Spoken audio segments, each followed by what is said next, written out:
দুনিয়ায় বহুত দামি দামি কাপড় আছে, পায়ের নিচে পদদলিত করলে তারে চুমো খাইতে কেউ বলে না। 10,000, 12,000, 20,000 টাকা দামের শাল আমরা গায়ে দেই, ব্যবহার করি, শীতকালে পায়ের নিচে পড়ে যায়, জীবনেও কেউ কয় না এত দামি শালটারে পড়াইসকা চুমো দে। কিন্তু আল্লাহ পাকের কোরআনে কারিমের গায়ে কেমন কাপড় দেন, গ্রাম পাবলিকের কাছে খুঁজে দেখেন, গ্রামে যে খুঁজে দেখেন, বাড়িওয়ালারা হাজার হাজার লাখ লাখ টাকার দামের কাপড় ব্যবহার করে, কিন্তু আল্লাহর কোরআনের গায়ে দেওয়ার জন্য ভালো কাপড় জোটে না। পুরন পালিশ যেটারে নালাতি নালাতি কানে আঠা আঠা লাগিয়ে যায়, ওইটার তুলো ফেলাই দিয়ে অপারেশন করে ছুটাই দিয়ে খাড়ে দিয়ে কয় এর মধ্যে কোরআন শরীফ তো কতক্ষণ বিটিকে সিঁড়াতে ছায়া, পুরন ব্লাউজ, সিঁড়া লুঙ্গি, সিঁড়া গামছার কোনা, পুটা পোলাপানের কুটি খেতা, এই হলো কোরআন শরীফের জামা। সবচাইতে ভালো জামা পোলাপানের হাফ প্যান্ট ছিঁড়ে গেছে, এক টাং খুলে বেলায় যার এক টাঙের মধ্যে বলিছিস, বুঝলেন? এর চেয়ে ভালো কাপড় কোরআন রে দেয় না। এ মুসলমান, এই কোরআন যতদিন দুনিয়ায় আছে অতদিন দুনিয়া আছে। কোরআন যখন দুনিয়ায় থাকবে না, তখন কোরআনে কারিম যখন দুনিয়ায় থাকবে না, দুনিয়াও থাকবে না। দুনিয়া থাকবে না তো তুমিও থাকবা না, তুমি থাকবা না তো তোমার বিলাসিতা থাকবে না, তোমার লাখ লাখ টাকা দামের পোশাকও চলবে না। বন্ধুরে, কাজেই আমাদের সকলের ফিকির থাকতে হবে, আল্লাহর কোরআনকে সম্মান দিতে হবে, কোরআন যাতে আরো কিছুদিন দুনিয়ায় থাকে। জিবরিল আলাইহিস সালাতু ওয়াস সালামকে নবী পাক জিজ্ঞেস করলেন, ভাই জিবরাইল, ও ভাই জিবরাইল, সব ফেরেশতাদের ডিউটি এখন অবিরাম। মিকাইল আলাইহিস সালাম পানি বর্ষায়, তার ডিউটি চলতে আছে। আজরাইল আলাইহিস সালাম জান কবজা করে, তার ডিউটি চলতে তালে আছে। ইসরাফিল আলাইহিস সালামের ডিউটি শেষ হবে সিংহায় ভুক দিয়ে দুনিয়াকে ধ্বংস করে দেওয়ার পর। ও ভাই জিবরাইল, সব ফেরেশতার ডিউটি চলতে আছে, চলতে থাকবে, কিন্তু তোমার ডিউটি ছিল আল্লাহর কাছ থেকে আসমানি কিতাব আর নতুন শরীয়ত নবী রাসূলদের কাছে পৌঁছাই দিবা। আনা খাতামুন নবিয়্যিন লা নবিয়্যা বাদি, আমি হলাম শেষ নবী, আমার পরে কোন নবী আসবে না। কাজেই তোমার ডিউটি শেষ, আমি পর্যন্ত তোমার দায়িত্ব শেষ, তুমি তো এখন রিটায়ার্ড হয়ে যাচ্ছ। ভাই জিবরাইল, আমি দুনিয়ার থেকে চলে যাওয়ার পরে কি তুমি আর কখনো দুনিয়ায় আসবা? জিবরাইল জবাব দিলেন, আপনি দুনিয়া থেকে চলে যাওয়ার পরে আমি আরো 10 বার দুনিয়ায় আসবো। একটুক্ষণ কয়বার? 10 বার দুনিয়ায় আসবো। নবী বললেন, কেন, তুমি কি আর কেউ নবুয়তি দিতে আসবা? কয় না, দিতে আসবো না, দেওয়া দেই শেষ, দেই 10 বার আসবো, নেওয়ার জন্য আসবো। যেই 10 বার আসবো দুনিয়ার থেকে নিতে জন্য আসবো। কয় কি নিবা? কয় 1 নম্বরে যা নেব, 1 নম্বরে নেব যা, এদিক 1 নম্বরে যা নেব তা হলো মানুষের মধ্য থেকে নিয়ামতের স্বাদ তুলে নেব। নিয়ামত জায়গায় থাকবে, আম তার জায়গায় থাকবে, কাঁঠাল তার জায়গায় থাকবে, মাছ তার জায়গায় থাকবে, দুধ তার জায়গায় থাকবে, গুড় তার জায়গায় থাকবে, চেহারাও তার ঠিক থাকবে, ফাঁকে মজা থাকবে না, স্বাদ থাকবে না, ঘ্রাণ থাকবে না। আমি এগুলো স্বাদ আর ঘ্রাণ আর মজা নেওয়ার জন্য আসবো। একটু আমার কাছে সাক্ষী দেন। ইলিশ মাছ তার জায়গায় আছে। আমাদের ছোটবেলায় ইলিশ মাছ এই নদী থেকে ধরে আনতো, অথবা বাজারের থেকে কিনে আনতেন। মুরব্বীরা সাক্ষী দেন, পোলাপানরা হারাই বেলাইছে, আপনারা সাক্ষী দেন। এক বাড়ি যদি ইলিশ মাছ ভাজা রান্দা হইতো, 3-4 বাড়ি বলে গ্রান হয়ে যাইতো। কতক্ষণ? 3-4 বাড়ি গ্রান হয়ে যাইতো। এখন ইলিশ মাছ গ্রান দূরি যা তো দূরের কথা, ইলিশ খাই না, তেলোটাই খাই, তাই টের পাওয়া যায় না। গিরান আছে, মজা আছে। জিবরাইলকে নবী বললেন, জিবরাইল, তুমি নিয়ামতের স্বাদ কেন নিবা? জিবরাইল জবাব দিলেন, হুজুর, আল্লাহ পাক সব নিয়ামতকে 1 নম্বর করে দুনিয়ায় পাঠায়। আপনার উম্মতে যখন নিয়ামতের সাথে 2 নম্বরই শুরু করবে, আপনার উম্মতে যখন নিয়ামতের সাথে 2 নম্বরই শুরু করবে, আল্লাহ পাক আমাকে 3 নম্বরই করার দায়িত্ব দেবে। নিয়ামত থাকবে তার জায়গায়, নিয়ামতের স্বাদ তুলে নিয়ে যাব। খেজুরে গুড়ের গিরান নাই, খেজুরে গুড় ক্লাসে ভাগ হয়ে গেছে। গুড় কিনতে যাবেন, আপনার গুড়ির নাম কয়া লাগবে না। দোকানদারি কয় কি 20% না 25% না 50% নেবেন না 75% নেবেন। গুড়ির নাম 25%, 20%, 70%, 50%। গুড়ই নাই। বলি এ কি 20% কি? পাবলিকই তো গুড় কিনাই মুশকিল, যারা ইংরেজি বোঝে না। কয় যে চিনি আছে এই কয় %, গুড় আছে এই কয় %। মিশাতে মিশাতে ভেজাল দিতে দিতে গুড়ির স্বাদ শেষ। গুড়ির গুড়ি বালি, গুড়ির গুড়ি বালি। জিব্রাইল গুড়ির স্বাদ নিয়ে গেছে।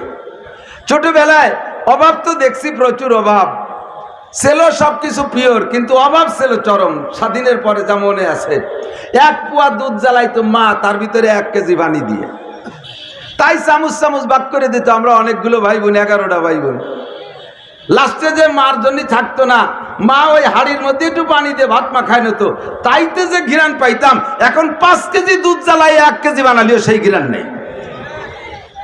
কতক্ষণ বাজারে দুধ তো কেনাই মুশকিল, বাজারে দুধ দুধই না, দেশি গায়ের দুধ না বিদেশি গায়ের দুধ।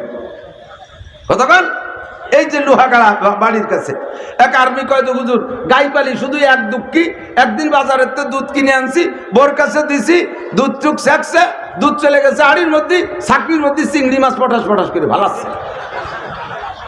বউ কয়ে গেছি কোন গায়ের দুধ খেলছো তুমি, গায়ের বাইন্দে দুধ দিছে মাছ বার হয়েছে, কয় হয়তো বাংলাদেশে গায়ের এরকম হয়, দুধ কিনলি মাছ ফিরি, দুধ কিনলি মাছ ফিরি। পরের দিন যাই করে দশাই শয়তান, তোর দুধের মধ্যে চিংড়ি মাছ, এই তোর দুধের মধ্যে চিংড়ি মাছ খায়, কয় যে গায়ের বিলির মধ্যে বাঁধতে দিয়েছিল ওই গাছের সাথে মানে মাছ খাইবে গেছে, তাই তো খাইছে খাইছে, তাই বলে আসতো তাজাই বার হয়ে গেছে। শয়তান ওই জগ ধরিয়ে খালের মধ্যে চুবড়ি দিয়েছে, কচড়ি শিয়ালের মধ্যে চিংড়ি মাছ ভিয়ে গেছে। দুধের স্বাদ রাখবে কেন, এজন্য আল্লাহ পাক দুধের স্বাদ তুলে নিয়ে গেছে। এসে গেছে বলি, যারা দুধে পানি মিশাও, আমের সাথে সালাও যাবে, গুড় সাথে নুড়োও যাবে, একেবারে বাড়ির পরের বাংলা বাস। আমের সাথে সালাও যাবে, ওই পোলাপান মাটিতে পায়খানা করলে মহিলারা পালাইতে ভালো খেড়েনি মুড়াই দেয় না, ওরা তো নুড়ো কয়তো, তো ওই নুড়ো দিত। আসলে তো খেড় বেলানো উদ্দেশ্য না, বেলানো তো ময়লা, তো ময়লা টুকরে ফিয়ে বেলায় দেখে খেড় করে দেয়নি, এবার গলার মধ্যে দেয় নাকি, ওই ময়লার সাথে গুড় সাথে নুড়োও চলে যায়। দুধে যারা পানি মিশাইবা, জান্নাতি নিয়ামতের সাথে পানি মিশাইবা, গুড় সাথে নুড়ো চলে যাবে, আগে মরবে বাছুর, পরে মরবে গাই। কয় টাকার পানি বেঁচে খাইছিস, আল্লাহ তাআলা বিচার আদায় করে নিতে পারে কি পারে না? সাবধান, সতর্ক হয়ে যাও। নিয়ামতের সাথে 2 নম্বরই করবা, নিয়ামতের সাথে আমি জিব্রাইল 3 নম্বরই করব। 1 নম্বরে দুনিয়ায় আসবো, নিয়ামতের স্বাদ দুনিয়ার থেকে তুলে নেওয়ার জন্য। কোনো তাই স্বাদ নাই, আমের স্বাদ নাই, আপেলের স্বাদ নাই। ছোটবেলা এত অভাবের সময় দেখেছি, আব্বা যদি 1টা 2টা কমলা লেবু আনতেন, আমার চাচাজান মৌলানা আব্দুল হক সাহেব, আপনাদেরই কাশিয়ানির জামাই, ওনার শ্বশুর বাড়ি হাজি আব্দুল জলিল সাহেবের জামাই, চাচাজান বড় হুজুর ছিলেন, আমাদের চাইতে অনেক বড় হুজুর, হাতিয়া তোফা পাইতেন, উনি ওই কমলা লেবু টবু নিতেন, একটু কমলা লেবু দিত, আর ওই খুসাটা নিয়ে চালে গুজে দিতাম। 3-4 মাস পরে ওই মটকা, শুকনো খুসারে মটকাইলে নাকে দিলি মনে হতো তাজা কমলাই মাত্র ভাঙছি। আর এখন নতুন কমলা নিয়ে না, এর সাথে ঘষলে বোঝা যায় না যে কমলার খুসা না তরমুজের খুসা। কতক্ষণ প্রত্যেকটার মধ্যে 2 নম্বরই হয়ে গেছে, কোনোটা ঠিক নাই, সব 2 নম্বরই। আর এই 2 নম্বরই ভেজালের গুরু ইন্ডিয়া। উন্ডা সব কিছু, এই খাদ্যের ভেজালও আছে ইন্ডিয়াতে, ধর্মের ভেজালও আসে ইন্ডিয়ার থেকে, এই ইতাতি ভেজালও আইছে ইন্ডিয়ার থেকে, তারপরে এই কাদিয়ানি ভেজাল ইন্ডিয়ার থেকে, হিজবুত তাওহীদের ভেজাল ইন্ডিয়ার থেকে, যত ভণ্ডপীরের ভেজাল সব ইন্ডিয়ার থেকে আসছে। আল্লাহ হেফাজত করুক, বলেন আমিন। জিব্রাইল তুমি 2 নম্বর বার কি জন্য আসবা? কয় মোহাব্বত তুলে নেওয়ার জন্য আসবো। ভিতরে মোহাব্বত থাকবে না। কয় কেন মোহাব্বত তুলে নিবা? কয় অরিজিনাল মোহাব্বতরে বাদ দিয়ে যখন মানুষ 2 নম্বর মোহাব্বতরে প্রাধান্য দেবে, ওরে মারে না খাওয়াইয়া শাউরি খাওয়াবে, বাপরে লুঙ্গি না দিয়ে বা শ্বশুরে দেবে, আরে ভাই বোনরে না খাওয়াইয়া শালাশালিরে খাওয়াবে, নিজের স্ত্রীকে না দিয়া অন্য কি বলা হয় শালিরে খাওয়াবে, প্রেমিকারে খাওয়াবে, সব জায়গা যায় যখন আসলটারে বাদ দিয়ে তারা 2 নম্বরটারে প্রাধান্য দেবে, ওই সময় আমি 3 নম্বরই কাম করব। আসল মোহাব্বত এমন ভাবে তুলে নিয়ে যাব, বাপ বেটার মোহাব্বত থাকবে না, মাই পুতে মোহাব্বত থাকবে না, স্বামী স্ত্রী মোহাব্বত থাকবে না, আরে আপনজনদের ভিতরে কোনো ভালোবাসা থাকবে না। এরপরে ভালোবাসা যখন বিলুপ্ত হয়ে যাবে, ওরা কৃত্রিম ভালোবাসা তৈরি করার জন্য ভালোবাসা দিবস পর্যন্ত আবিষ্কার করবে, দিবস পর্যন্ত ধার্য করবে, তবুও ভালোবাসা আসলটা আসবে না। সে ভালোবাসা হয়ে যাবে পশুর ভালোবাসার মতো। 14ই ফেব্রুয়ারি ভালোবাসা দিবস, সুবহানাল্লাহ। ওই একদিনে সারা পৃথিবীতে ভালোবাসার নামে লক্ষ লক্ষ জেনা আর জারজ সন্তান দুনিয়ায় আগমন করে। আসল ভালোবাসা শেষ, দুই নম্বর ভালোবাসার প্রাধান্য। এই জন্য জিবরাইল আসল ভালোবাসাকে একবারে তুলে নিয়ে গেছে, কেউ রে কেউ ভালোবাসে না। 3 নম্বর, জিবরাইল তুমি কেন আসবা? তৃতীয়বার আসবো ইনসাফ তুলে নেওয়ার জন্য। ন্যায় বিচার মোটে থাকবে না, ন্যায় বিচার কোথাও থাকবে না, দুর্নীতির প্রাধান্য হবে। ওরে যে পয়সা দিতে পারবে বিচার সে পাবে, পয়সা না দিতে পারলে বিচার পাবে না। ইল্লিগাল অন্যায়ভাবে হাজার হাজার মানুষ জেল খাটবে, আর ন্যায় নীতি যা নিয়ে আসে যারা, তারা মামলায় হারিয়ে যাইবে। কথা বলেন ঠিক ঠিক না? বিচার বিক্রি চলবে, বিচার ব্যবস্থা থাকবে না, ইনসাফ থাকবে না। এমন করে বলতে বলতে 10 নম্বরে যে জিবরাইল বললেন, হুজুর অবশেষে আসবো আমি, 10 নম্বর বার আসবো। উম্মতের মুসলমানদের মধ্য থেকে কোরআন শরীফের ভিতরের থেকে হরফগুলো তুলে নিয়ে যাব। কোরআন শরীফের মধ্যে হরফ থাকবে না। আমি কোরআন শরীফে সকালে দেখছেন আস্তে লেখা কোরআন শরীফ, দুপুরবেলা হঠাৎ কোরআন শরীফের ভিতরে অক্ষর নেই, সব সাদা কাগজ। হুজুর সে সময় কেঁপে উঠছেন, জিবরাইল তুমি কোরআনের থেকে হরফ কেন নিবা? আমার উম্মত তাহলে পথ পাইবে কোন জায়গায়? আমার উম্মতের জন্য আল্লাহ পাক কোরআনে কারীম পাঠাইছে হিদায়াতের জন্য। শাহরু রমাদান আল্লাযী উনজিলা ফীহিল কুরআন হুদাল লিন-নাসি ওয়া বায়িনাতিন মিনাল হুদা ওয়াল ফুরকান। রমজান মাসে আল্লাহ পাক কোরআনে কারীম পাঠাইছে উম্মতের পথ প্রদর্শনের জন্য, উম্মতের হিদায়াতের জন্য। এ আমার প্রাণপ্রিয় যুবকরা সাক্ষী দে, এর কি তামাশা কম কর, ভালো করে লক্ষ্য করে শোন।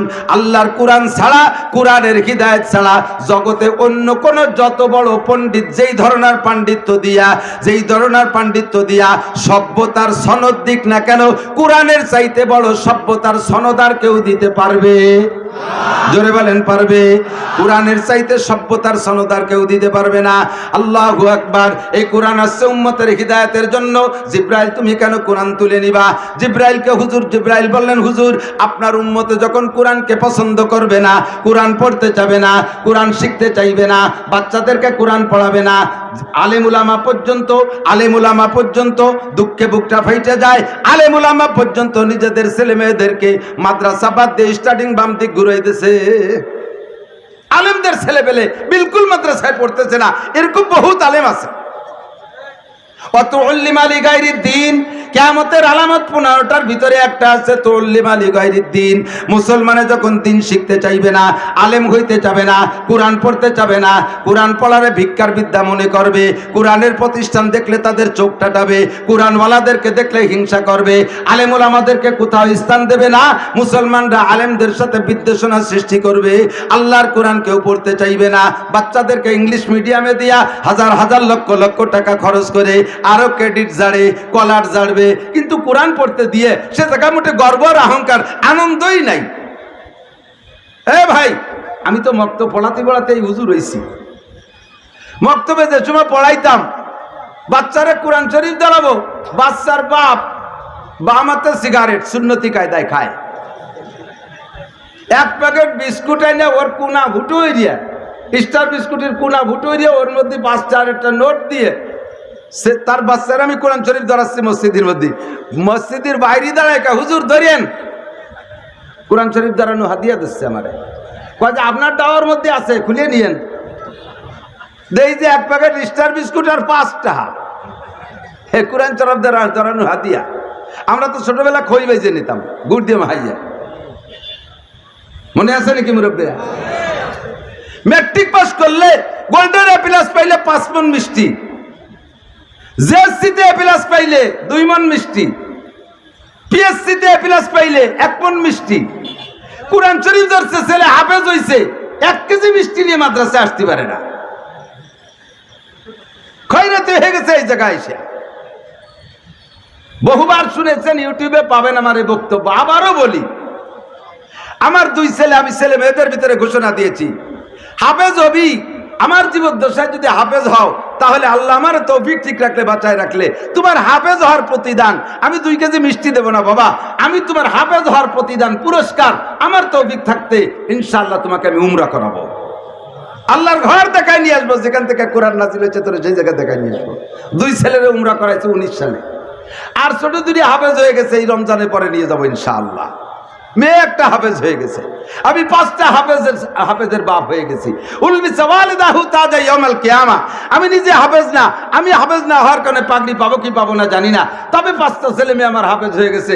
আল্লাহর রহমতে 5খান চেয়ার পাবো, ঘুরিয়ে ঘুরিয়ে বসবো। 5টা পাগড়ি পাবো আমি, 5টা পাগড়ি পাবে তার মা। তাদের হেফজের বদৌলতে কিয়ামতে আমি মতির মেম্বার আর নূরের পাগড়ি পাবো। আমি তাদেরকে দুনিয়ায় আমার গোটা জিন্দেগি দিয়ে দিলেও তাদের ঋণ শোধ হবে না, তাদের পুরস্কার দেওয়া শোধ হবে না। কাজে আমি তাদের পুরস্কার দেব। উমরা 2টেরে করাইছি আর 2টেরে নিয়ে যাবো ইনশাআল্লাহ। আমি বলছি বাবা, তুমি যদি বাংলাদেশের সর্বোচ্চ জেনারেল শিক্ষায় শিক্ষিত হইয়া একেবারে মাস্টার্সে ফার্স্ট ক্লাস পাস, পুরো বাংলাদেশের মেধা তালিকায় 1 নম্বর হয়ে আছো জেনারেল, তোমার আমি ইনশাল্লাহ একটা চকলেটও খাওয়াবো না। তবে তুমি হাফেজ হবা, মাওলানা হবা, রেজাল্ট ভালো করবা, পাবা সেই রকম। ছেলে হাফেজ হয়েছে, যেদিন সবক শেষ হয়েছে 5টা ছেলে 4টে ছেলের জন্য যেদিন সবক শেষ হয়েছে আমি 1 মণ করে অথবা আধা মণ করে, সর্বনিম্ন আধা মণ করে মিষ্টি দিছি, একবার বাজারের শ্রেষ্ঠ মিষ্টি। আমার ছেলে হাফেজ হয়েছে আলহামদুলিল্লাহ। আমি আলেম হয়ে জিতছি। আমি যদি ডাক্তার ইঞ্জিনিয়ার হইতাম সেন্তকর ছাতায়, আমার গোপালগঞ্জে বড় বড় অফিসারের অভাব নাই, তাদের যত মানুষের চেনে আমাকে আল্লাহ পাক রব্বুল আলামিন তার চাইতে লক্ষ গুণ বেশি মানুষের সাথে পরিচিত করেছে। আমি জেনারেল হইলে এই পরিচিতি পাইতাম না, এই ভালোবাসা পাইতাম না। আমি কোরআন পড়ে জিতছি, আমার সন্তানরা কোরআন পড়ে জিতবে।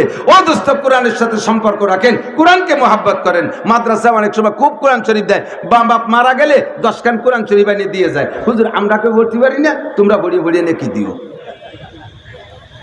মাদ্রাসায় এইভাবে কোরআন শরীফ দিতে দিতে এত কোরআন শরীফ হয়েছে যে কোরআন শরীফের যত্ন করাই এখন মুশকিল হয়ে গেছে।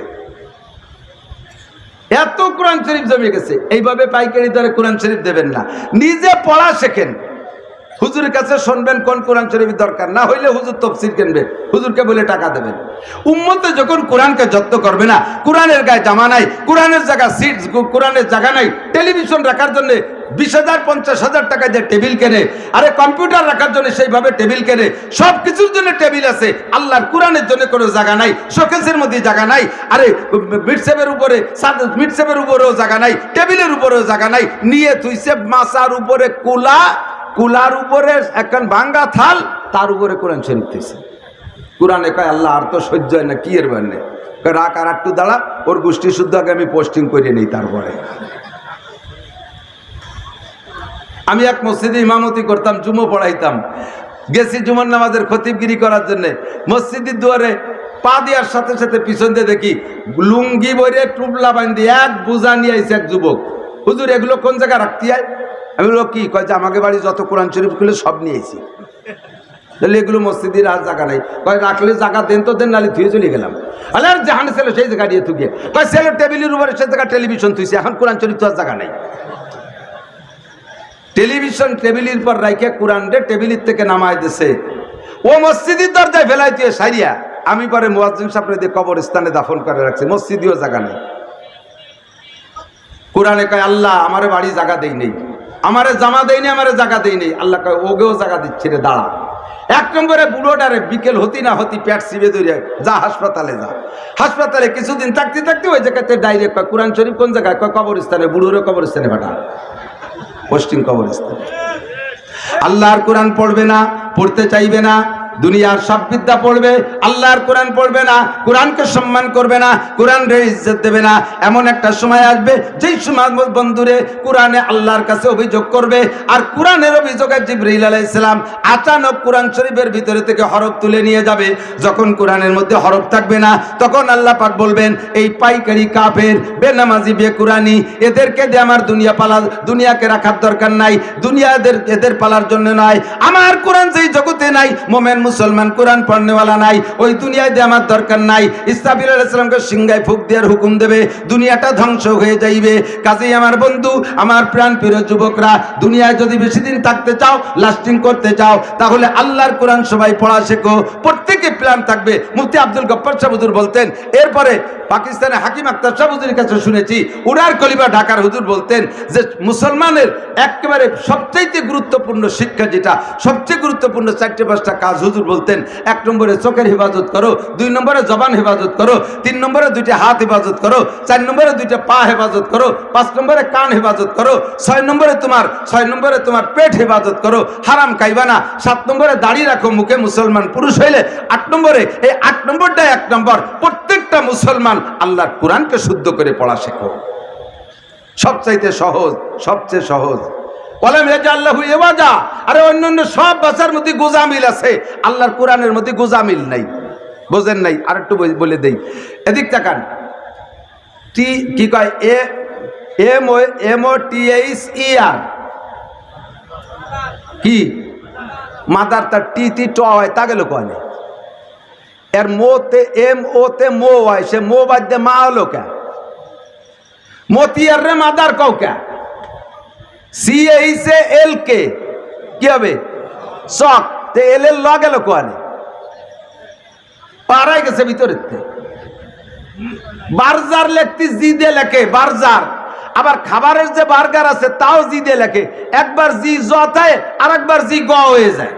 এই যে গুজামিল, উল্টো পাল্টা, টাল্টু পাল্টু ভাষা, এই ইংরেজির ভিতরে পর্যাপ্ত পরিমাণ। আল্লাহর কোরআনের ভিতরে এই ঝামেলা নাই। সিন রে সা পড়া লাগে না, সা রে সিন পড়া লাগে না, দাল রে র পড়া লাগে না, র রে ঝা পড়া লাগে না, সিন রে সৎ পড়া লাগে না। প্রত্যেকের জায়গা ঠিক আছে এবং অতি সহজ। মাত্র 3টা, জের জবর পেশ, আকার রস্যিকার দীর্ঘিকার, আর 2টে সংযোগ পদ্ধতি, যজম আর তাসদীদ। এই 5টা জিনিস শিখলে আল্লাহর কোরআন পড়া শেখা যায়। ওয়ালাম ইয়াজাল্লাহু ইওয়াজা, জিন্দেগির সব কিছু করলে আল্লাহর কোরআন পড়া শিখলে না। এ কোরআন যার মধ্যে ঢোকে তাকে দামি বানায় দেয়। কথা বলেন ঠিক না?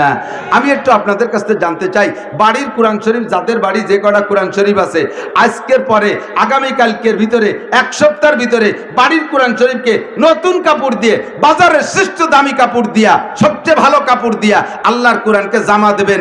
যারা কোরআনকে জামা দেবেন, কিয়ামতের ময়দানে ল্যাংটা হয়ে উঠবেন। হযরত ইব্রাহিম আলাইহিস সালামকে আল্লাহ তাআলা সর্বপ্রথম পোশাক পরাবে। কোরআনের পোশাক পরানোওয়ালাদেরকে আল্লাহ তাআলা ইব্রাহিম আলাইহিস সালামের সাথে প্রথম কাতারে পোশাক পরাবেন। কে কে আছেন আল্লাহর কোরআনকে জামা দিতে পারবেন? একটু দেখি। নিশ্চয় প্রত্যেক মুসলমানের বাড়ি কোরআন আছে। দেবেন ইনশাআল্লাহ? দেবেন ইনশাআল্লাহ? আপনার কাপড়ের চাইতে কোরআনের কাপড় বেশি দাম দিয়ে দেবেন তো ইনশাআল্লাহ? আল্লাহ কবুল করুক, বলেন আমিন। এ কোরআন যার সাথে সোয়া লাগে তারই দামি বানায় দেয়। আমাদের মতো মানুষকে দামি বানাইছে, দোস্তরে জাগারে দামি বানাইছে, রিহাল কাটরে দামি বানাইছে, কাপড়ে দামি বানাইছে। কত দামি দামি কাপড় পাড়াই, সুমো দেয়া লাগে না। আর ওই যে কোরআন শরীফের গায়ে যে সিরা নেকড়া আছে, হাফ প্যান্টের এক ঠ্যাং ভরা, ও যদি হাতেতে পড়ে যায়, উঠোই সুমো খাই কি খায় না? চুমো খায় না? আমি আরো বলে থাকি, এই রাস্তার পাশে অনেক সময় মরা গরু দেখা যায়। একটা মরা গরু পড়ে রয়েছে রাস্তার পাশে। যদি সময় আপনাকে কেউরে ডাকে কই, আমি নাই কলাম, ধরেন এই মরা গরুটার গায়ে চামড়া রয়েছে, মরা গরুর পাছায় যদি কেউ একটা চুমো দেন, তারে 500 টাকা দেব।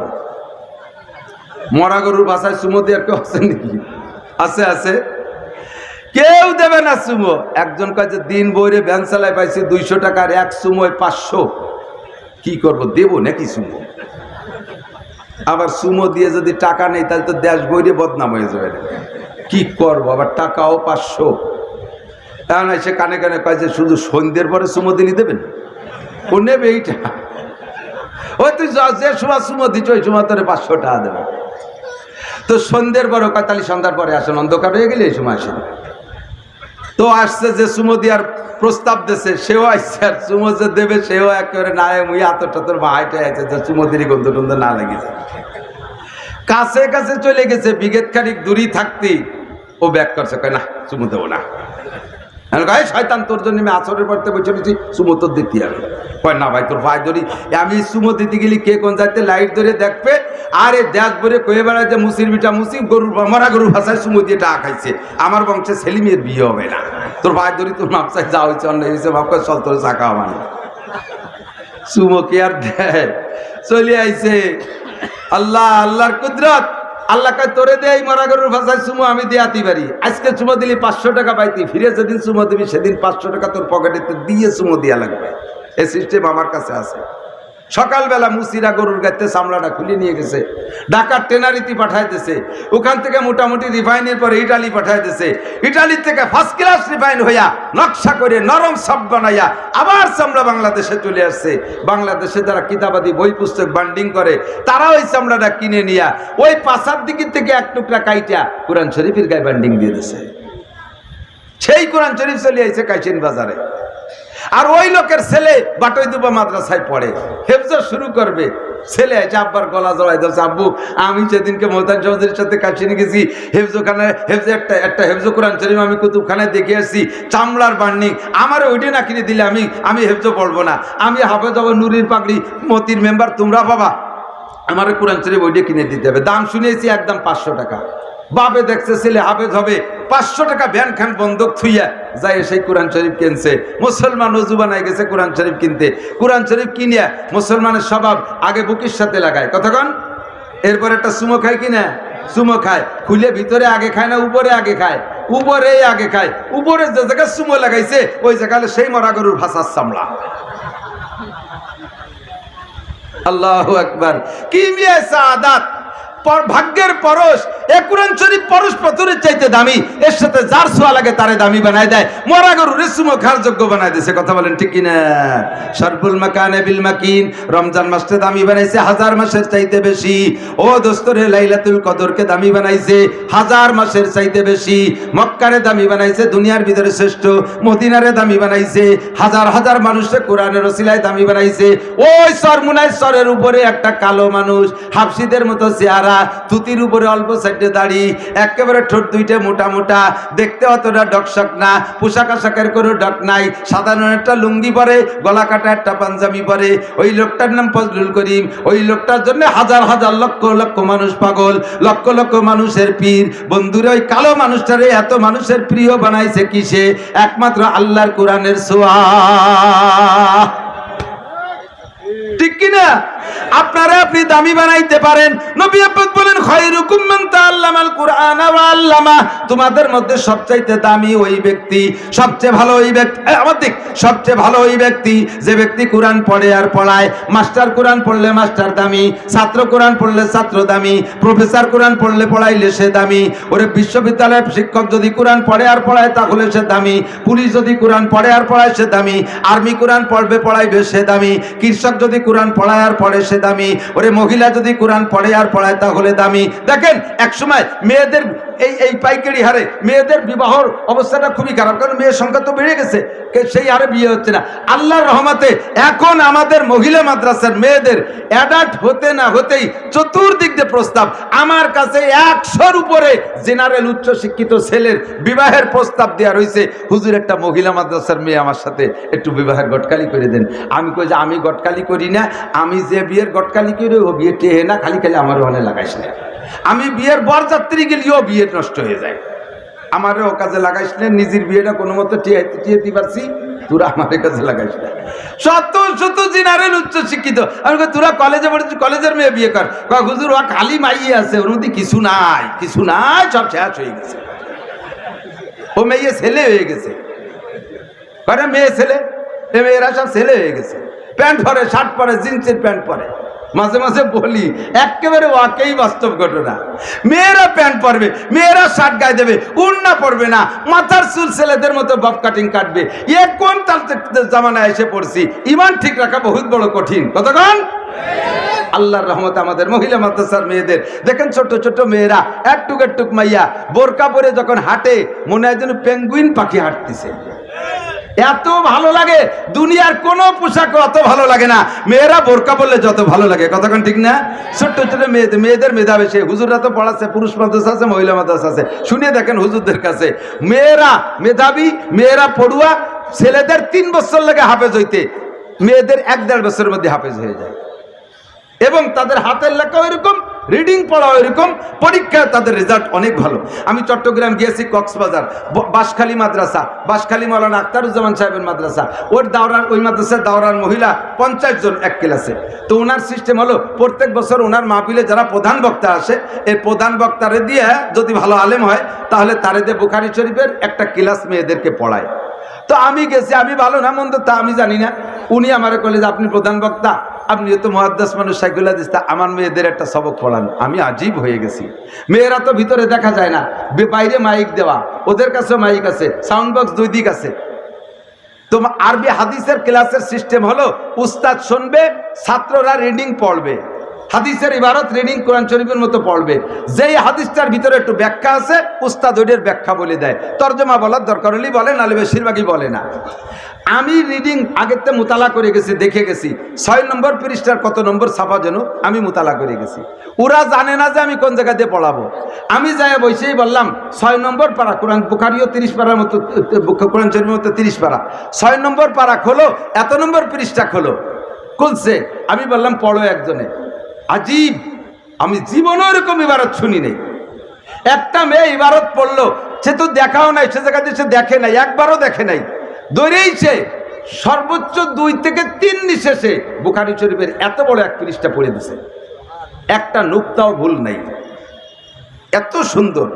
এই মহিলা মাদ্রাসার ওসিলায় আল্লাহর রহমতে হাজার হাজার ফতে ফেলাইলে বাকরাই মেয়া যা স্কুল কলেজেও পড়তো না, গরিবের তা আল্লাহর রহমতে এখানে আইসে তারা দামি হচ্ছে আল্লাহর কোরআনের ছোঁয়ার ওসিলায়, কথা কোন ঠিক না?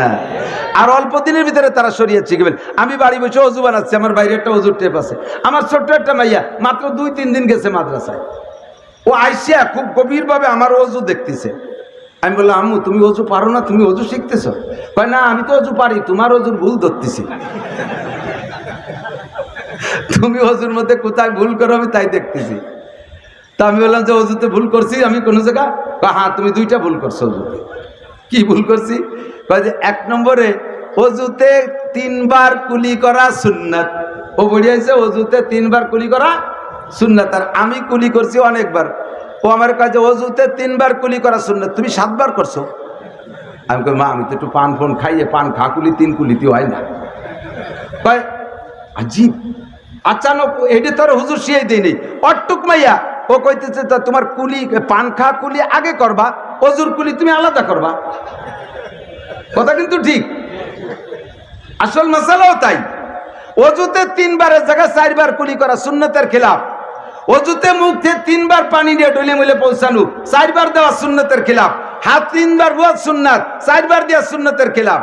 অজুতে কুলি 3 বার করা সুন্নাত, 7 বার করা সুন্নতের খেলাফ। ও আমারে শিখাইতেছে তুমি পান খা কুলি আগে করবা, পরে অজুর কুলি তুমি 3 বার করবা।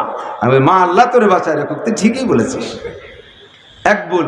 2 নম্বর ভুল, আমি হুজুরের কাছে শুনছি পায়ের আঙ্গুল নিচ দিয়ে খেলাল করতে হয়, আর তুমি যে উপর দিয়েও করলে। তাই আমি বললাম যে আমি তো ডাইন পা নিজে দিয়ে করছি, এই বাম পা তো উপর দিয়ে না হলে তো আমার ভালো সেট হয় না, আর আমার আঙ্গুল কুড়া কুড়া 2 দিক দিয়ে করা লাগে। কয় না, তুমি চেষ্টা করো সব আঙ্গুল নিজ দিয়ে কেনি আঙ্গুল দিয়ে খেলাল করার চেষ্টা করবা। ছোট্ট মাইয়া এদের কাদার মতো যা মাথার মধ্যে দেয় তাই বসে যায়। হাজার হাজার মেয়েরা পর্দা শিখছে, বোরকা শিখছে, কোরআন শিখছে। আরে ভাই, আমরা পুরুষরা মসজিদে যে ইমামের পিছনে নামাজ পড়ি, ইকতাদাই তো বিহাজাল ইমাম সানা বান্ধে দাঁড়ায় থাকি। আমরা হানাফি মাযহাবের লোক, আমাদের মাযহাবের মাসালা হলো মান কানা লাহু ফি সালাতি ইমামুন ফাকিরাতুন ইমামে লাহু কিরাতুন। যার নামাজে ইমাম আছে, ইমামের কিরাতই তার কিরাত। মুসল্লিদের সূরা ফাতিহা পড়া লাগবে? একটু জোরে কান লাগবে? লাগবের পার্টি আছেন নাকি? থাকলে সে তার জায়গায় তাই হাত উঠেন না। বাকি আমরা 99% সূরা ফাতিহা ইমামের পিছনে পড়া লাগবে না। তাহলে সূরা ফাতিহাও পড়া লাগবে না, অন্য সূরা পড়া লাগবে না। কত সুযোগ আমাদের, ইমামের কিরাতি হয়ে গেল। কিন্তু মহিলাদের মসজিদে যে নামাজ পড়া নিষেধ। মহিলারা মসজিদে যে নামাজ পড়তে পারবে না। মসজিদে নামাজ পড়তে গেলে ফিতনা সৃষ্টি হবে, বহুত ফিতনা। আমি সচক্ষে দেখছি মদিনায় মসজিদে নববীতে, এই যে বাংলাদেশি বিদেশি হাজিরা যায়, প্রত্যেকের কোলে তো মানে অনেকের কোলে তো ছোটো মোটো বাচ্চা কাচ্চা আছে, নিয়ে ওই শাড়ি দিয়ে নামাজে দাঁড়াইছে। সে কত মহিলার সামনে যাই বাচ্চায় পায়খানা করে পেশাব করে দাঁড়াই রয়েছে। মা সিজদায় গেছে, তল দিয়ে ডুব দিয়ে দুধ খাওয়া শুরু করে দিয়েছে। এ বহুত। আপনারা অনেক সময় মসজিদে যান, এসে গেছে যেন একটা কথা কয়ে যাই, ছোট ছোট পোলাপান 3 বছরে 4 বছরে তা নিয়ে মসজিদে যায়, একেবারে গেদা থাকতে ছবি বানাই ফেলতেছে। বেশি অল্প বয়সে 3-4 বছরে তার অত তাড়াতাড়ি দরবেশ বানানোর দরকার নাই, অত তাড়াতাড়ি পড়ালেখা করার দরকার নাই। নবী বলেছেন মুরু সিবিয়ানাকুম বিসসালাতিহিম আবনাউ 7 সিনিন। 7-এর আগে বাচ্চাদেরকে নামাজের হুকুমই করবেন না, 7 হলে নামাজের হুকুম করবেন, তখন সে ডাইন বাম বসবে। 2 বছর 3 বছরে তা নিয়ে গেছে, এই নামাজের কাতারের মধ্যে গ্যাটিস দাঁড় করিয়ে দিয়েছে। বাপ যখন রুকুতি গেছে, ও পকেটেতে চকলেট একটা খাবা, তুই খাবি? এই যে কয়েকদিন আগে কোন জায়গা যেন আমার জায়গা মনে নাই, ওইরকম একটা ছোটতা নিয়ে গেছে, ইমাম সাহেবের তা নিয়ে গেছে, ইমাম সাহেবের বাচ্চা। সে ইমাম সাহেব যখন নামাজে দাঁড়াইছে আমাকে সবাই নিয়ে, ইমাম সাহেবের বাচ্চা মেম্বারের উপরে দাঁড়ায় সেন্টা নিতে দাঁড়ায় পেশাব করে দিয়েছে। 3 বছর তা। আমার তো ভিজাত মনে করেন নামাজ ছাড়িয়ে দিয়ে ইমাম রে কিছু কই। নামাজের পরে বললাম, ইমাম সাহেব আলেম হইয়া তুমি এই সমস্ত পোলাপান্ন নিয়ে মসজিদে আসো, শরীয়তের কিছু বোঝো না? এদের মেয়েদের এই বয়সে মসজিদের আদব হুরমত বুঝার বয়স আছে, 3, 4, 5 বছরে তা মসজিদে নেবেন না, 7-এর আগে মসজিদে নেবেন না। এই বয়সে বাড়ি থেকে 7-এর পরের থেকে মসজিদে নেবেন, নবী 7-এর কথা বলেছেন। আর মেয়েদেরকে বাড়ি 5-7 বছরের থেকে মারা পাশে রেখে রেখে নামাজ শেখাবেন। এই সময় মেয়েরা মসজিদে যেতে পারবে না, কোনো সময় মসজিদে যেতে পারবে, তাহলে তাদের কিরাত তাদের পড়া লাগবে, তাদের কিরাত তাদের পড়া লাগবে। আর নামাজ ভাঙ্গার কারণ 19টা, তার ভিতরে 1 নম্বর নামাজে কিরাত গলত পড়া। যাদের নামাজে কিরাত গলত আছে তারা জীবন ভরে নামাজ পড়তেছেন, আল্লাহর কিরে নামাজ হচ্ছে না, হচ্ছে না, হচ্ছে না, কোনোদিনও হচ্ছে না। যাদের কিরাত গলত তাদের নামাজ পড়া আর না পড়া বিলকুল সমান। কাজেই আজকের থেকে কিরাত শুদ্ধ না হওয়া পর্যন্ত নামাজ পড়বেন না, যায় ঘুমাই থাকবেন, তাই তো? ইমামের পিছনে পড়েন, কিরাত পড়া লাগবে না। বাকি আপনি কেন পড়বেন না? ওই অশুদ্ধ কিরাতের উপরে আপনি প্র্যাকটিস করেন, চেষ্টা করেন, শুদ্ধ করে পড়ার চেষ্টা করেন, দুনিয়ার সবকিছু পড়ার চেষ্টা করেন। আরে মিয়াকে আখ লাগাইছেন, আখের পরিচর্যা বোঝেন না, কৃষি অফিসে যে আখের নিয়ম শিখে আসেন। আম গাছ লাগাইছেন, আম গাছ লাগানো, এই আম গাছ ভালো ফলন হবে কিভাবে জানেন না, আপনি কৃষি অফিসে যে শিখে আসেন। আপনার মহিলা জামাই আপনার আসবে, বিদেশি জামাই, জামাইরে ভালো ভালো খাওয়াতে হবে, পিঠিয়াটা বানাইতে জানেন না, ভালো প্রশিক্ষণ প্রাপ্ত মেয়েদের কাছে যে শিখে আসেন, দুনিয়ার সব কিছু অন্য জায়গায় যে শেখেন, আপনি নামাজটা শিখবেন না কেন? কোরআন শরীফ পড়াটা শিখবেন না কেন?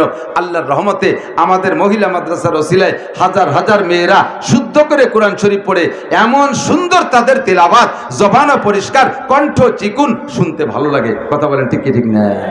আর এই যে প্রদর্শনী দেখাইছে, হাতের লেখা ইংরেজি, বাংলা, অঙ্ক, নামাজের 60টি মাসআলা, নামাজ ভাঙ্গার কারণ 19টে, নামাজের 13টা ফরজ, 14টা ওয়াজিব, 28টা সুন্নতে মুআক্কাদা, সব তারা কণ্ঠস্থ করে ফেলাইছে। এখানে বহুত ভালো ভালো মানুষ আছেন, চেহারা দেখে বুঝতেছি। আপনারা যদি কই কাকা দাঁড়াই দোয়া কুনুত পড়েন দি, তাহলে ফেল করবেন। কতক্ষণ আমার কাশিনী, এই ভালো জায়গায় আছে, কাশিনী হুজুরের গল্পটা মনে পড়ে গেছে। কাশিনী হুজুর বলতেছিলেন, আমি তো আগে আলিয়া মাদ্রাসায় পড়তাম, তো আব্বা আমারে গোবরডাঙ্গা মাদ্রাসায় দিয়ে দিয়েছে, তখন আমি হিদায়তুন্নূর 5ম জামাতে পড়ি গড়ডাঙ্গা যাইয়া। তো আলিয়া মাদ্রাসা, আমি যে আলিয়া মাদ্রাসায় পড়তাম, ও মাদ্রাসায় নাই, মসজিদ নাই।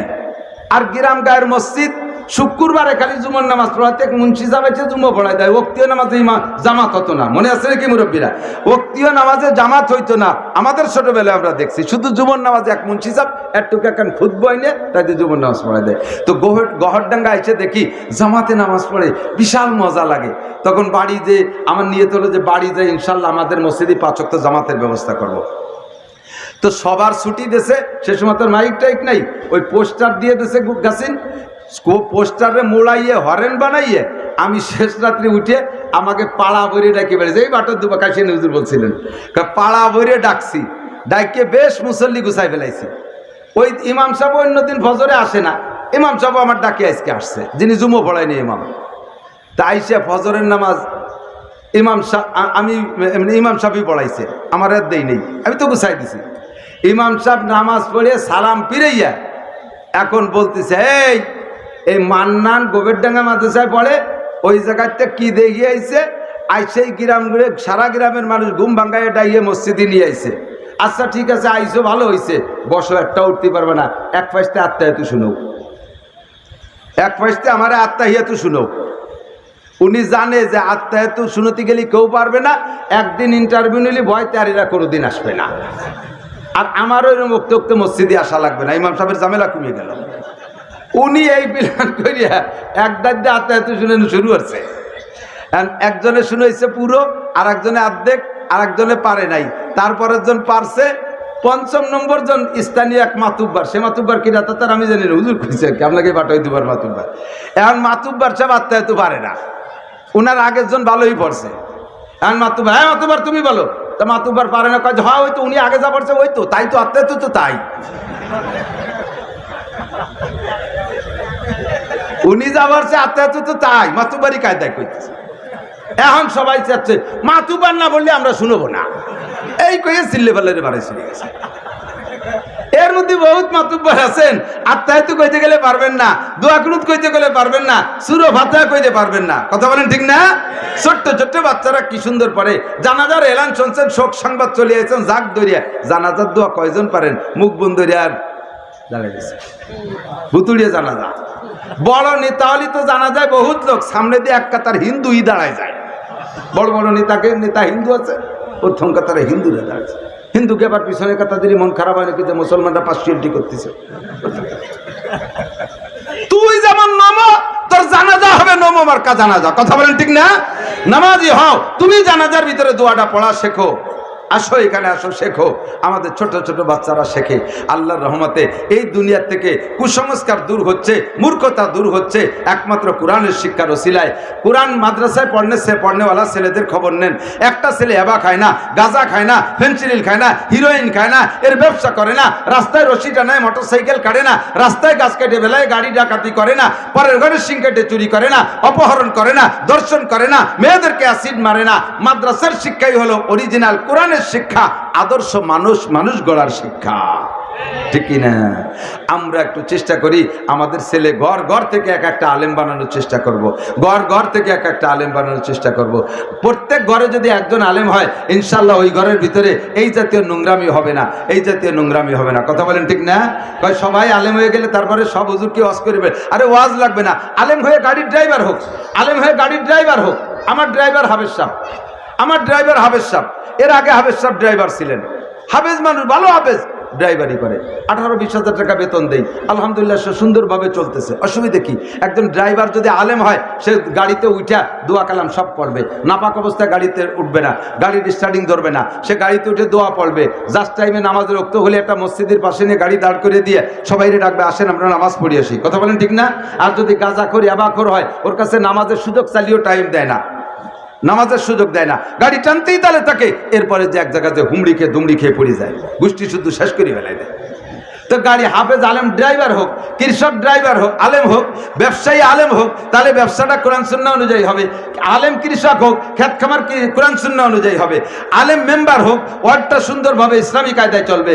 আলেম চেয়ারম্যান হোক, ইনশাআল্লাহ ইউনিয়নটা ইসলামী কায়দায় চলবে। কথা বলেন ঠিক না? আমাদের বাংলাদেশে চরমনের হুজুরের দলেতে বেশ কয়েকজন চেয়ারম্যান হয়েছে। আমি সব চেয়ারম্যানের রিপোর্ট নিছি। আল্লাহর রহমতে প্রত্যেকের ইউনিয়ন বিগত সময়ের চাইতে এইটার অনেক সুন্দর চলতেছে। কাজেই আলেম হইয়ে মাদ্রাসায় পড়াতে হবে, রস করতে হবে তা না। কোরআন শিখতে হবে, হাদিস শিখতে হবে, সুন্নতি কায়দায় চলতে হবে। আমাদের মুরব্বীরা আমাদের যে মাদ্রাসা রেখে গেছে, আমরা মাদ্রাসার সাথে থাকবো তো ইনশাআল্লাহ? মাদ্রাসার সাথে থাকবো তো, মাদ্রাসার খেদমত করব, মাদ্রাসার সাথে থাকবো। আর আমাদের নিজেদের দিন শেখার জন্য সহজ পদ্ধতি হলো দাওয়াত ও তাবলীগের মেহনত। হক্কানি উলামায়ে কিরামের সাথে সোহবত রেখা হুজুর হযরতের কাছে বায়াত হইয়া দিন শিখবো, আর তাবলীগের ভিতরে যে দিন পরিপূর্ণ শিখে আমল করব। আল্লাহ তাআলা আমাদের সকলকে তৌফিক দান করে। সবাই বলে আমিন।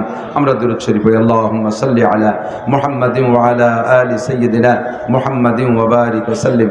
আল্লাহুম্মা সাল্লি আলা মুহাম্মাদিন ওয়া আলা আলি সাইয়্যিদিনা মুহাম্মাদিন ওয়া বারিক ওয়া সাল্লিম। আলহামদুলিল্লাহি রাব্বিল আলামিন। ربنا ظلمنا أنفسنا وإن لم تغفر لنا وترحمنا لنكونن من الخاسرين. ربنا فاغفر لنا ذنوبنا وكفر عنا سيئاتنا وتوفنا مع الأبرار. ربنا هب لنا من أزواجنا وذرياتنا قرة أعين واجعلنا للمتقين إماما. আয় রব্বুল আলামিন, গভীর রাত পর্যন্ত তোমার নেককার দিনদারি বান্দার পরহেজগার বান্দা বান্দীদেরকে নিয়া আজকের মজলিসের মধ্যে সবচেয়ে বড় গুনাহগার আমি তোমার শাহী দরবারে ভিক্ষার দুখানা হাত তুলেছি। মালিক রব্বুল আলামিন, তুমি এক্ষুনি আমাদের জীবনের সমস্ত গুনাহ খাতা মাফ করে দাও। গুনাহে বেআদদ রাবার বস্তম, হাজারাবার তওবা হা শিকস্তম। गर गुनाह नम्बे बख्शी मुक्तजाए रहमतस्त और बेगिरी पस्म नम्बे शक्र कुवत राजदी नैजिया आज बहरे पुर अमवाज सैले होलनाक कश्ती हमचू हंसते अंदर दस्ते हमचू तू नसी आजज़े मोजुर महा कर दाब से निस्ते मारा गैर तू दे गर कस इलाही गर्क दरियाए गुनाहम तुमी दानी खुद हस्ती गवाह जिमंदारद सगे नसरानियार के हस्तु बेगुनाह मन गुनाहगार। रब्बुल आलामीन, শিয়াল কুত্তা পর্যন্ত আমাকে দেখে লজ্জা পায়, ঘৃণা করে। তাদের আমল নামায় কোনো গুনাহ নাই, আর আমার জিন্দেগিতে কোনো গুনাহ করতে বাদ দেই নাই। কতবার যে তওবা করেছি, আবার তওবা ভঙ্গ হয়ে যায়, আবারও গুনাহ করে ফেলি। আজকে তুমি শেষবারের মতো আমাদেরকে ক্ষমা করে দাও, আখেরিবারের মতো ক্ষমা করে দাও। আমাদের আব্বা মা, আমাদের মোহাব্বতের আব্বা জনম দুঃখিনী মা কবরে চলে গেছে, দুনিয়া আর কোনোদিন আব্বা কয়ে ডাক দিতে পারবো না। অনেকের মাও নাই, মা কয়ে আর ডাকার সুযোগ নাই। আমাদের আব্বা মা আমাদের জীবদ্দশায় কত খেদমত করেছে। দুনিয়ায় বেঁচে থাকলে আব্বা মার গায়ে যদি সাপে দংশন করতো কত তদবির করতাম, একটু আগুনের ছোঁয়া লাগলে কত চিকিৎসা করতাম। সেই আব্বা আমার কবরে কি পরিমাণ আগুন আর কি পরিমাণ সাপ আছে জানি না। ও আল্লাহ, তুমি আমাদের আব্বা আমাদেরকে ক্ষমা করে দাও। আমাদের দাদা দাদি, নানা নানি, শ্বশুর শাশুড়ি, আত্মীয় স্বজন, পাড়া প্রতিবেশী, বন্ধু বান্ধব যারা কবরে চলে গেছে সকলকে তুমি মাফ করে দাও। কবরে জান্নাতুল ফেরদাউসের দরজা খুলে দাও। সকলের কবর থেকে জাহান্নামের আগুন বন্ধ করে দাও। আয় খোদা রব্বুল আলামিন, আমরা যারা দুনিয়ায় বেঁচে আছি আমাদের জান মাল ইজ্জত আবরু তুমি হেফাজত করো। আয় আল্লাহ, শিরিক ও কুফর মুক্ত ঈমান আমাদেরকে দান করো।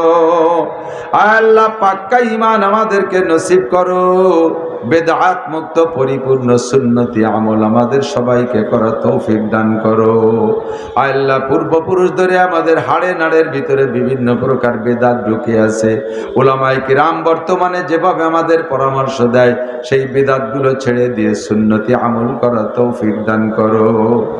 আয় রব্বুল আলামিন, আমাদের মধ্যে যারা অসুস্থ রোগী সবাইকে তুমি সুস্থ রোগ মুক্ত করে দাও।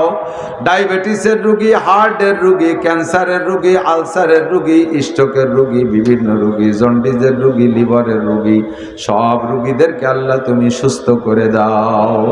আয় আল্লাহ, অনেক নিঃসন্তানই আছে, সন্তান চায়, তাদের নেক সন্তান দিয়ে খুশি করে দাও। অনেকে শুধু কন্যা সন্তানের মা বাবা হয়ে আছে, একটা পুত্র সন্তান চায়, কমপক্ষে একটা হলেও পুত্র সন্তান দিয়ে খুশি করে দাও। আয় রব্বুল আলামিন, এই মাদ্রাসাখানা কবুল করে নাও। রব্বুল আলামিন, আমার মোহাব্বতের বড় ভাই মুহজ্জত মাওলানা আবু সাঈদ সাহেব রহমাতুল্লাহ আলাইহি মাজুর মানুষ ছিলেন, অসুস্থ মানুষ ছিলেন। আয় আল্লাহ, হাঁটতে চলতে কষ্ট হইতো, তোমার দিনের দরদি কত কষ্ট কইরে প্রতিষ্ঠানের ভিত্তি রেখে গেছে, তার ছোট্ট বাচ্চাকে মাদ্রাসার দায়িত্ব দিয়ে গেছে। হায় আল্লাহ, তুমি বাবারে সাহায্য করো। হায় আল্লাহ, তুমি বাবারে সাহায্য করো। হায় আল্লাহ, তার অভাব তুমি দূর করে দাও। হায় আল্লাহ, দুইটা মাদ্রাসা ছেলে মানুষ কিভাবে চালাবে? হায় আল্লাহ, তুমি মহিলা পুরুষ শাখায় অনেক মেহমান দিয়েছো। আল্লাহ, তুমি আসমান থেকে মায়েদাতান মিনাস সামা, আসমানি দস্তরখান তুমি তাদের জন্য পাঠাইয়া দাও। আসমানি মেহমানদারি পাঠাইয়া দাও। শিক্ষকদের বেতন ওজিফার সুব্যবস্থা তুমি করে দাও। আল্লাহ, তোমার ঘর মসজিদ 3500 স্কয়ার ফিট, এত বড় মসজিদ জুড়েছে পোলাপান মানুষ।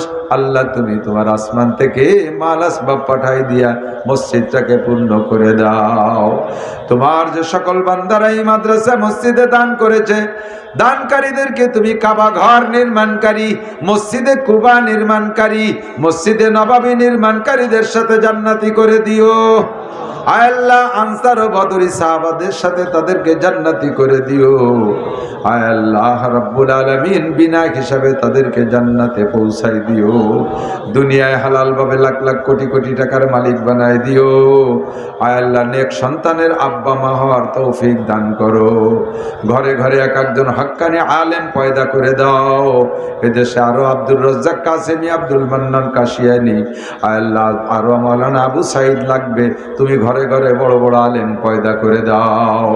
আমাদের ছেলে মেয়েরা যারা মাদ্রাসায় পড়ছে হক্কানি আলেম আলেমা, হাফেজ হাফেজা বানাইয়া দাও। যাদের ব্রেন শক্তি কম আছে তুমি বাড়াইয়া দাও। আমার প্রিয় যুবকরা যারা স্কুল কলেজ ইউনিভার্সিটিতে পড়তেছে, আল্লাহ তাদেরকে মেধা শক্তি বাড়াইয়া দাও। জেনারেল উচ্চ শিক্ষায় শিক্ষিত করে দাও। তাদের জেনারেল যোগ্যতাকে দাওয়াত ও তাবলীগের কাজে ব্যবহার করার তৌফিক দাও। আয় আল্লাহ, তাদের কর্মজীবন উজ্জ্বল করে দিও। আল্লাহ জেনারেল যুবকদেরকে ধর্মমুখী ইসলামমুখী উলামায়ে কিরামদের প্রতি মহব্বত ও ভালোবাসা পয়দা করে দাও রব্বুল আলামিন। আমাদের সকলকে সুস্থতার সাথে, ইজ্জতের সাথে, প্রশস্ত হালাল রিজিকের সাথে, পরিপূর্ণ সুস্থতার সাথে, পরিপূর্ণ মান সম্মান ইজ্জতের সাথে, প্রশস্ত হালাল রিজিকের সাথে লম্বা হায়াতে তয়্যিবা দান করো। চলার পথে হাদেসা, দুর্ঘটনা, অ্যাক্সিডেন্ট, চোর ডাকাত, গুন্ড, বদমাশ, শত্রু দুশ্মনের হাত থেকে হেফাজত করো।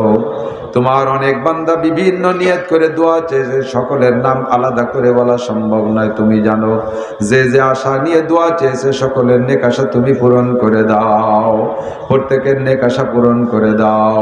আমাদের বুজুর্গানে দিন কাশিনী হুজুর, আয় আল্লাহ উনার ভাই বিরাদার সহ, আয় আল্লাহ উনার ফ্যামিলিতে যে সকল আলেম উলামা দুনিয়া থেকে চলে গেছে সকলকে তুমি জান্নাতুল ফেরদৌসের আলা মাকাম নসিব করো।